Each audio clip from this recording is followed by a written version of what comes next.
St. Paul was once home to large brewing operations like Schmidt and Hams. From the land of sky blue water, from the land of pines, lofty balsams, comes the beer refreshing, Hams, the beer refreshing. Hams. Today, the city is seeing a boom in microbreweries due in part to the recent changes in state law, but it also reflects the larger trend of shifting consumer preferences. In response to the changes in the state legislation, last year the City of St. Paul adapted its licensing requirements and made amendments to the zoning code to help with future growth in this emerging business sector. Between Summit and some of the other folks like Flat Earth who have been around for a few years, and the new folks like Brewing and the Urban Growler and Burning Brothers and Whiskers, there's a ton to be really excited about in terms of St. Paul craft brewing. Every brewery has a little niche that they have.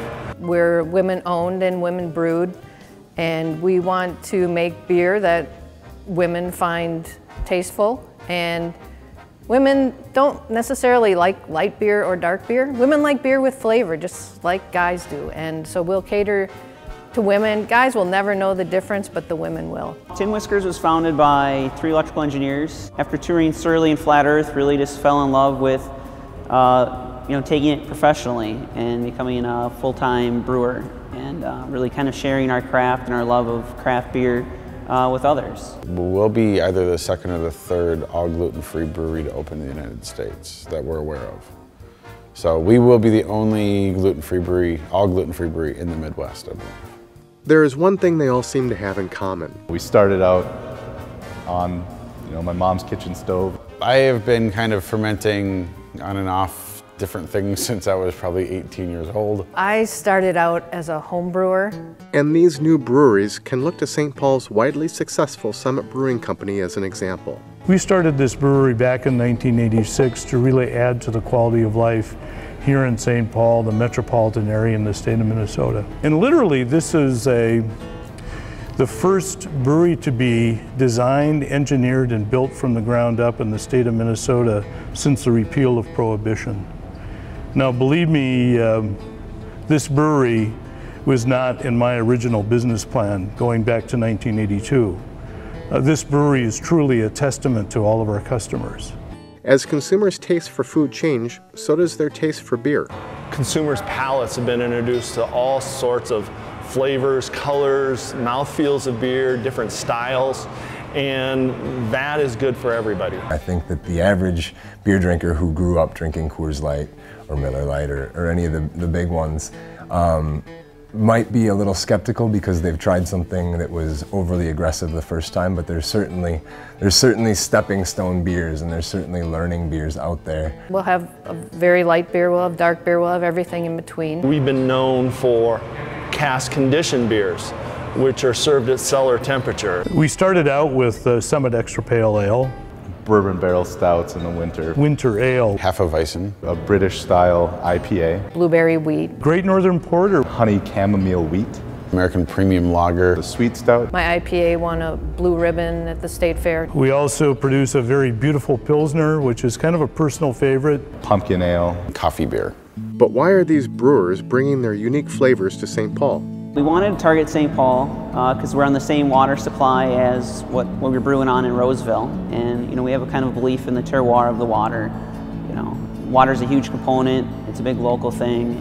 We're pretty big on the local movement and trying to at least contribute to our own economy and our own city, and trying to keep as much things as possible local. So we decided we're going to pick St. Paul and came around this place and absolutely loved the landlord and the location and went, this is it. I walked in this space one day and you kind of have your epiphany of, aha, I found my perfect spot. The big windows, a lot of natural light, the community that's already here, there's a lot of residential, and then the kind of historic nature of this district that we're in. That kind of all came together to make kind of a perfect spot. It's just a warm and welcoming place. At one point, the St. Paul City horses were housed here. It's got a lot of history. It's in the St. Anthony Park neighborhood, and we have a lot of support from the neighborhood, so that's another feature. The city's been very supportive. We're in an area that's up and coming. It's light industrial, sort of combined use, so much like Northeast Minneapolis was, 10 years ago. This area seems to be much like that. The most exciting thing for me about craft beer in St. Paul and across the nation is the community that it inspires. I mean, it's really, really cool to see the cooperation and general just positive vibes between the businesses and their customers. Summit here in St. Paul is sort of the granddaddy of the breweries now, and they're expanding again. Mark Stutrud over there understands the beer business, understands the consumer, and even though we're somewhat competitors, we're friends and we respect each other. We expect somewhere around 12% growth during the year of 2014. We're very well prepared to meet that kind of increase with the addition of the new cellar. With the addition of a canning line in early 2014, that will also open up some new opportunities for us. Summit continues to grow, and the new breweries are setting their sights high. Our goals with Tin Whiskers are to really leverage the tap room as much as we can. We picked this location because we view that as a strong tap room market for us. But our aspirations go beyond just the tap room. We have desires to also wholesale our product through kegs and bombers initially to local bars and restaurants in the area, and grow that from there to hopefully another secondary brewing location sometime in the future. We're set up to go ahead and already expand in this space. So what we're planning on doing is probably within the first 6 months, adding another 3 to 4 tanks right in front of these. And that's going to really help with our capacity. We'll start out with the tap room and just take care of our customers that come in. We'll be on tap at a variety of restaurants. We already have some letters of intent with some of the local restaurants.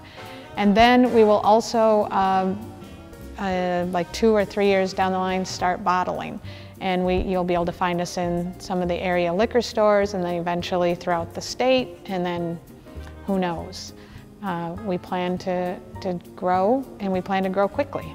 St. Paul is much like many of the other communities in the United States that have started to embrace craft breweries.